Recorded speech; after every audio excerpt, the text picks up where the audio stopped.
Hola amigos, muy buenas tardes. Nuevamente soy yo, Ise de la Mora, Art Teacher, y en esta ocasión estamos aquí en el Museo Nacional de las Culturas enseñándoles lo que es la Sala de Levante.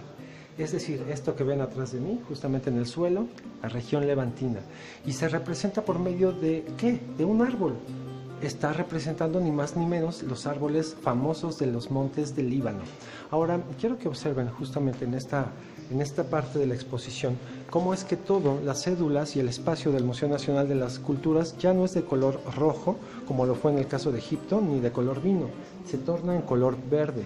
Y este color verde justamente nos habla de los aspectos interesantes que debemos ir abarcando cuando hablamos de una cultura de Levante. Bueno, pero ¿a qué nos referimos cuando hablamos de Levante? Quiero que observen detrás de mí este fabuloso mapa.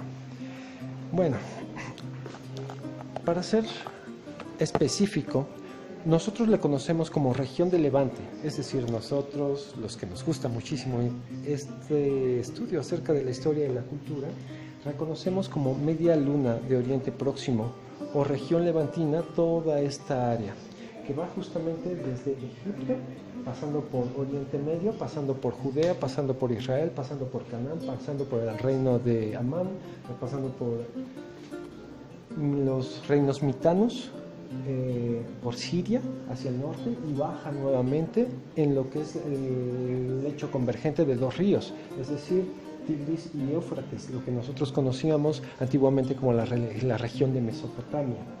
Ahora, toda esta región de Oriente Medio es la región de Levante. Pero si ustedes pueden ver este cuadro recortado en esta parte, aquí tenemos una ampliación. Estamos hablando ni más ni menos que de las famosas 12 tribus del reino de Judea, las 12 tribus de Israel y su distribución. Ahora, en este caso, vamos a hablar de muchas culturas, pero cuando se refieren a Levante, propiamente se refieren a esta parte, muchas veces, de Oriente Medio, es decir, Canaán, Jerusalén, Fenicia, justamente, y la región de los hititas. Entonces, en este caso, algunas de las ciudades más antiguas, pues no eran propiamente levantinas, sino más bien eran medio orientales, y me refiero ni más ni menos que a la ciudad de Ur, de Uruk y de Lagash, que eran fundadas por los antiguos sumerios y que posteriormente fueron conquistados por los asirios, y esa es una historia que vamos a dejarla para un momento. Aquí no tenemos demasiadas cosas que ver, pero sí mucha información. Obviamente no los voy a poner a leer. Aquí lo que más me interesa que vean son las imágenes. A ver, permítanme ponerles la imagen de modo tal que no les dé tanto brillo. Queremos eludir ese brillo. Bueno, creo que aquí lo logramos un poquito. En fin. No se ve muy bien, amigos, pero ¿de qué se trata? Es una representación de lo que vendría siendo el antiguo templo del rey Salomón, que hasta donde nosotros sabemos, según dice la Biblia, fue construido por el arquitecto Hiram, justamente, quien era de origen fenicio, y él a su vez se cultivó con los maestros arquitectos del antiguo Egipto para poder hacer esta construcción. Ahora, de todo ese conjunto, que se parecía mucho a un templo egipcio, pueden ver que en la actualidad tan solo pervive un pedacito de lo que es el famoso Muro de los Lamentos o el Muro de las Lamentaciones. Pueden ver la Santa Sanctorum, que en este caso es el famoso tabernáculo, que es la parte del medio, que tiene así como una especie de tabernáculo, un lugar grande. Allí es donde se guardaban las famosas tablas de la ley. Sí, justamente las tablas de los 10 mandamientos. Posteriormente había una pila de fuego, y posteriormente una pila de sacrificios. Hay que recordar que la cultura judía, y más aún los ortodoxos, sí suelen hacer en sus ritos y en sus ceremonias sacrificios, obviamente no humanos.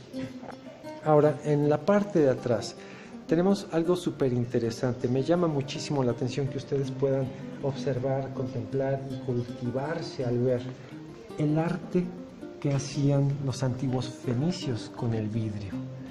Sabemos que los fenicios hacían máscaras de vidrio y trabajaban el vidrio a este nivel de finura. Por ejemplo, estas piececitas, observes qué tan delgadas son. Eran receptáculos, reservorios obviamente de vino, algunos, y principalmente de esencias y de perfumes. En este caso me llama mucho la atención porque son originales y tienen más de 1500 años. Y pueden ver que en el interior todavía hay un poco de la materia orgánica que contenía ese recipiente, que obviamente está devastando y está carcomiendo las paredes del mismo, que en dado momento irá a desaparecer, obviamente. Ahora, avancemos un poquito por esta parte. Perdón, disculpe. Perdón. Y quiero que observen, chicos, amigos míos, justamente el tipo de alfarería que se encontró de las culturas fenicias antiguas. Y bueno, no son las mejores piezas, pero sí hablan muchísimo del nivel de sofisticación que su alfarería llegó a cobrar. Ahora, quiero que observen aquí ni más ni menos lo que es un osario. Los osarios se utilizaron muchísimo en la cultura judía, también en la cultura romana. Obviamente son una aportación levantina, es decir, de Oriente Medio. Y básicamente estos osarios se utilizaban en el momento en el que se exhumaba el cadáver de una cripta y entonces se podían arreglar los restos óseos, los huesos, para ponerlos en un receptáculo de este tipo. Ahora, la idea para la construcción era básicamente hacerla a partir del tamaño del cráneo y del fémur de una persona, donde el cráneo y el fémur de la persona quepa en el osario, entonces el osario está terminado. Sabemos que cabría todo. Aquí tenemos ejemplos, amigos, de monedas muy antiguas. A ver, permítanme, quiero que observen, si pueden ver un poco la ampliación. Por lo general estas monedas son más bien de origen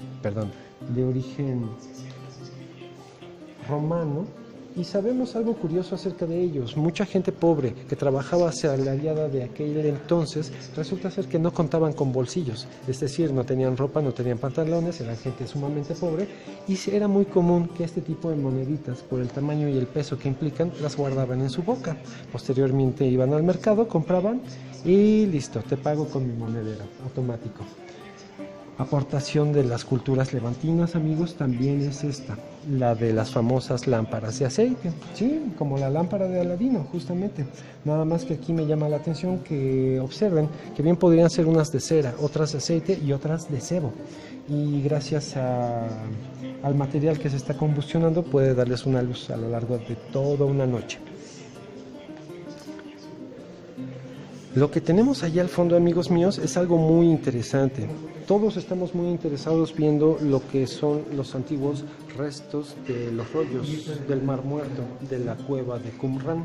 Sabemos que en 1945, justamente más o menos por las fechas en las que se fue terminando la Segunda Guerra Mundial, una pareja de beduinos, dos amigos, se encontraron una vez en el desierto pastando con sus cabras, y resulta ser que cuando una de ellas se echó a correr, entonces fue a buscarla, y tras, digamos, los laberintos rocosos que se daban allí en Oriente Medio, se encontraron con unas cuevas, más o menos en unos peñascos elevadas a unos 16 metros.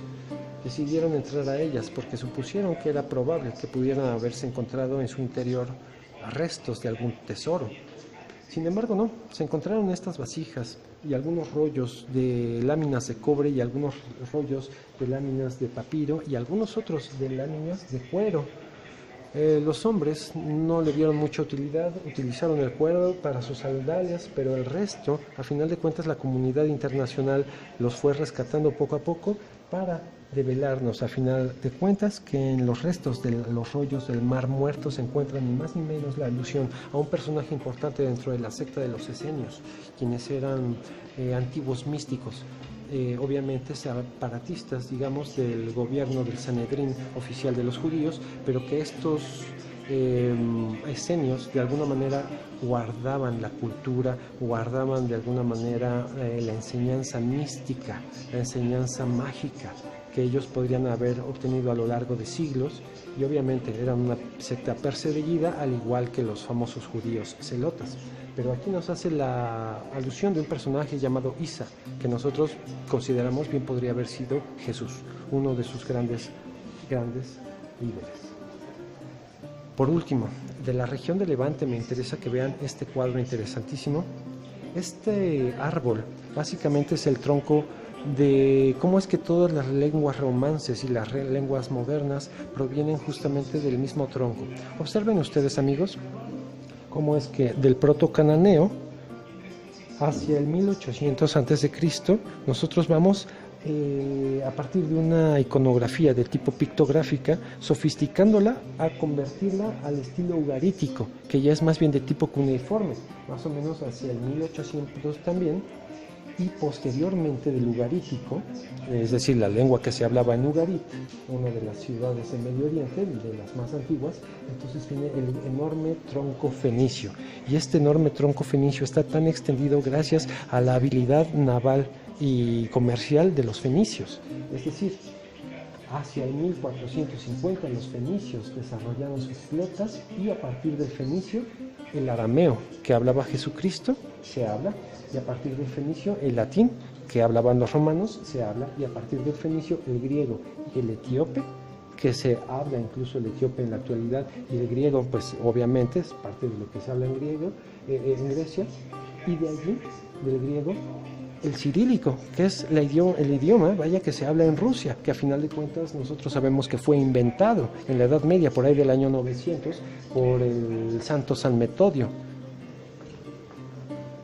Y posteriormente del arameo, que era lo que hablaba Jesucristo, obviamente se desprende el hebreo, el nabateo, y bueno, obviamente del latín, del protocananeo al ugarítico, al fenicio, al latín, y de ahí en adelante a todas las lenguas romances que nosotros hablamos, como el español, como el francés, como el portugués, etc.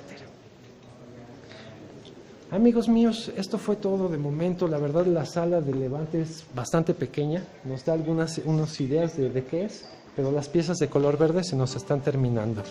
Entonces, les agradezco muchísimo, obviamente, su presencia y sobre todo su infinita paciencia para poderme aguantar con todas estas explicaciones. Que tengan muy buen día, nos vemos la próxima.